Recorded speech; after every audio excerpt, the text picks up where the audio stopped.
क्या नेतन्याहू अगले 24 घंटे में मारे जाएंगे? जी हां, यह दावा किया गया आईआरजीसी की तरफ से।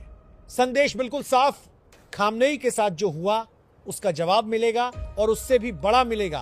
अब जरा तस्वीर समझिए। ईरान की मिसाइल रेंज में इजराइल का कोना कोना, ड्रोन है, बैलिस्टिक मिसाइलें हैं, लंबी दूरी की मारक क्षमता है और सबसे बड़ी चीज इरादा। और फिर क्या हुआ? खबर आई नेतन्याहू इजराइल छोड़ चुके हैं। हां, जब आसमान में मिसाइलें घूम रही थीं, जब सायरन लगातार बज रहे थे, जब आयरन डोम एक्टिव था, तभी प्रधानमंत्री का वीवीआईपी विमान उड़ान भरता है और सीधा जर्मनी के बर्लिन में जाकर उतरता है। मतलब जंग अपने देश में और कमान विदेश से। बताया जा रहा है कि वहीं से वो पूरे हालात की मॉनिटरिंग कर रहे हैं। कहां हमला हुआ, कहां जवाबी स्ट्राइक हुई, कहां अमेरिकी बेस पर वार हुआ। अब अमेरिका की तरफ बढ़ते हैं। कहते हैं व्हाइट हाउस सुरक्षित है। सही बात है, लेकिन सवाल यह है, अगर सब सुरक्षित है तो मूवमेंट क्यों?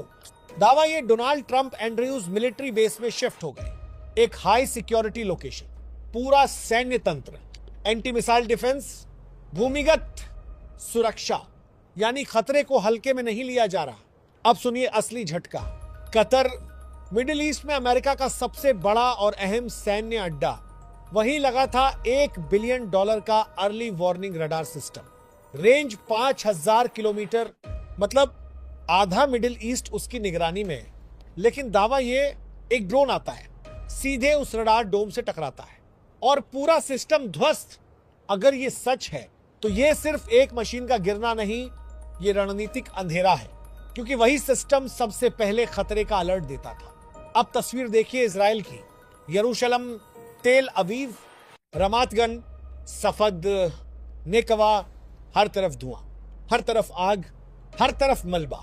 आयरन डोम एक्टिव था, सायरन बजे, मिसाइलें रोकी गई, लेकिन कुछ मिसाइलें अपनी मंजिल तक पहुंची। वीडियो सामने आए, इमारतें गिरती हुई, सड़कें टूटी हुई, लोग भागते हुए। सिर्फ 48 घंटे, इतने रॉकेट, इतने ड्रोन, इतनी बमबारी कि अरबों डॉलर का नुकसान बताया जा रहा है। ये सब उस हमले के बाद शुरू हुआ जिसमें खामनेई की मौत हुई। और उसके बाद ईरान ने साफ संदेश दिया, ये जवाब है और जवाब जारी रहेगा। ईरान ने इजराइल के प्रधानमंत्री बेंजामिन नेतन्याहू के दफ्तर को निशाना बनाया है। जी हां, वही नेतन्याहू जिनके देश का आयरन डोम पूरी दुनिया में अभेद्य ढाल के रूप में पेश किया जाता रहा। लेकिन जब प्रधानमंत्री कार्यालय तक मिसाइल पहुंच जाए तो समझ लीजिए संदेश क्या है। ईरान ने दुनिया को दिखा दिया कि वो दबने वाला नहीं है। Supreme leader Ayatollah Ali Khamenei की मौत के बाद भी ईरान चुप नहीं बैठा, उल्टा और आक्रामक हो गया। आईआरजीसी ने दावा किया है कि उन्होंने नेतन्याहू के ऑफिस और इजरायली एयरफोर्स के ठिकानों को बैलिस्टिक मिसाइल से टारगेट किया। और यह हमला उस वक्त हुआ जब नेतन्याहू वहां मौजूद नहीं थे। लेकिन सवाल यह है, क्या यह सिर्फ इत्तेफाक था या एक संदेश? अब बारी तुम्हारी है।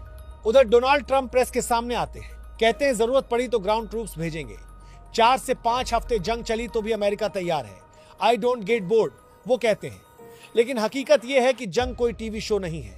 रियाद में अमेरिकी दूतावास के बाहर आग की तस्वीरें सामने आई।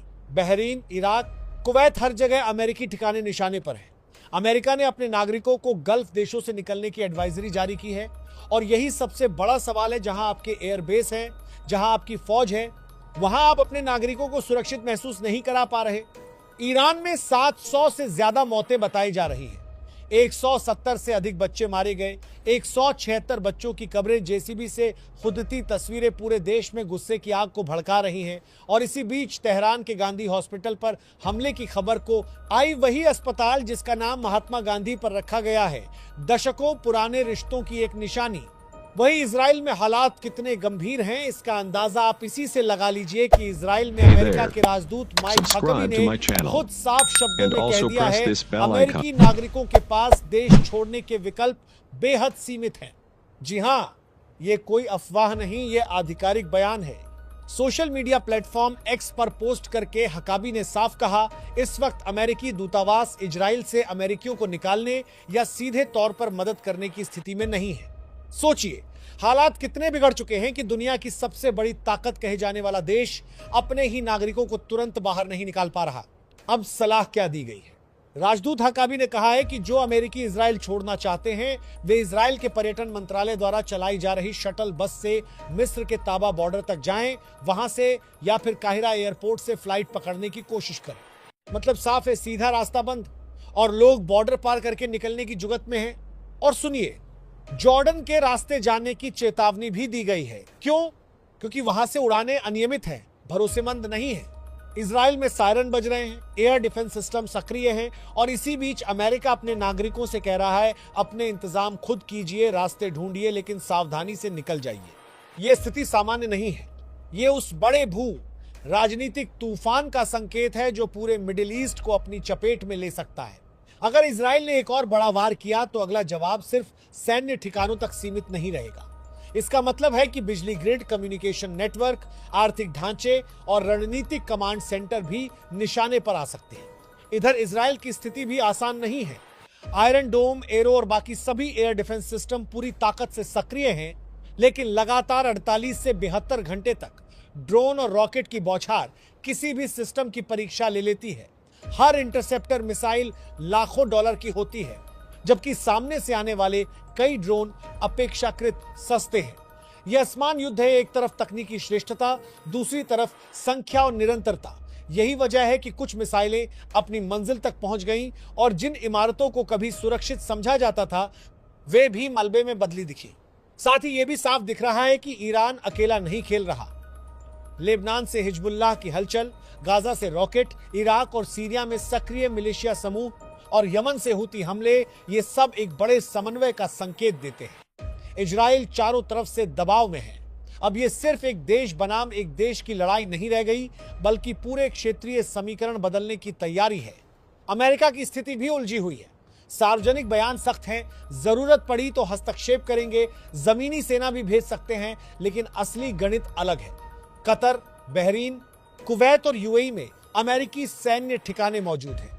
अगर ईरान ने सीधे उन बेसों को बड़े पैमाने पर निशाना बनाया तो अमेरिका को सिर्फ इजराइल की नहीं, अपनी प्रतिष्ठा और अपनी सेना की भी रक्षा करनी होगी। यही कारण है कि मूवमेंट हो रहे हैं, हाई सिक्योरिटी लोकेशन सक्रिय हो रहे हैं और नागरिकों को एडवाइजरी जारी की जा रही है। जब कोई महाशक्ति अपने ही नागरिकों से कहे कि रास्ता खुद तलाश करिए, तो समझ लीजिए हालात सामान्य नहीं है। इस बीच वैश्विक असर भी साफ दिखने लगा है। तेल के दाम चढ़ रहे हैं, शिपिंग रूट्स पर खतरे की चर्चा तेज है और हॉर्मुज स्ट्रेट का नाम फिर सुर्खियों में है।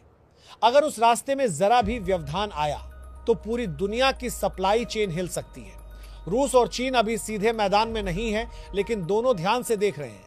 एक गलती, एक गलत अनुमान, एक बड़ी चूक और ये क्षेत्रीय संघर्ष वैश्विक टकराव में बदल सकता है। इजराइल के भीतर जनता सवाल पूछ रही है, क्या ये निर्णय सही था? क्या दुश्मन को कम आंका गया और क्या कीमत बहुत भारी पड़ रही है? वहीं ईरान के भीतर गुस्सा उबाल पर है। सैकड़ों मौतें, बच्चों की कब्रों की तस्वीरें, अस्पतालों पर हमलों के आरोप, इन सब ने इसे केवल सैन्य संघर्ष नहीं रहने दिया, बल्कि भावनात्मक और अस्तित्व की लड़ाई बना दिया है। सबसे बड़ा खतरा अब मिसकैलकुलेशन है। अगर कोई मिसाइल किसी बड़े राजनीतिक या सैन्य नेता को निशाना बना दे, अगर किसी अमेरिकी बेस पर भारी जनहानि हो जाए या अगर किसी एक हमले की तीव्रता नियंत्रण से बाहर चली जाए, तो फिर यह सीमित संघर्ष नहीं रहेगा, फिर यह खुला युद्ध होगा।